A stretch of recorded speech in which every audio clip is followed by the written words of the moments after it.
विविध जिल्ह्यातल्या टॉप 9 बातम्यांचा आता आढावा घेऊयात. नाशिकच्या इगतपुरीमधल्या शिंदवाडी भागामध्ये भीषण पाणी टंचाई. नागरिकांवर 3 ते 4 किलोमीटर पायपीट करून पाझर तलावातून पाणी आणण्याची वेळ. बीडच्या अंबाजोगाईमधल्या शासकीय रुग्णालयामध्ये सिटी स्कॅन मशीन 7 महिन्यांपासून बंद. सिटी स्कॅन मशीन बंद असल्यामुळे रुग्णांचे हाल. आरोग्य विभाग झोपेत. बीडच्या परळी शहरामध्ये आज बंदची हाक. पंकजा मुंडेंबद्दल आक्षेपार्ह विधान करणाऱ्या व्यक्तीवर कारवाईची मागणी.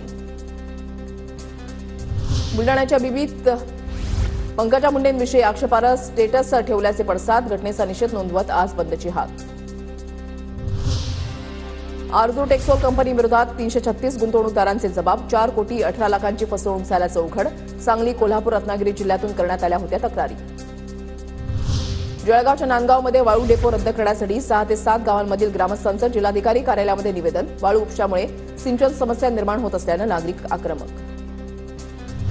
नांदेडमध्ये पिस्तूलची विक्री करण्यासाठी आलेल्या दोघांना वजीराबाद पोलिसांकडून अटक. 3 गावठी पिस्तूल जप्त. नागपूरमध्ये आरटीई प्रवेश घोटाळ्यामधील मुख्य आरोपी शाहिद शरीफचा भाऊ राजा शरीफला अटक. पोलिसांच्या झडतीमध्ये 3 चाकू आणि कार जप्त.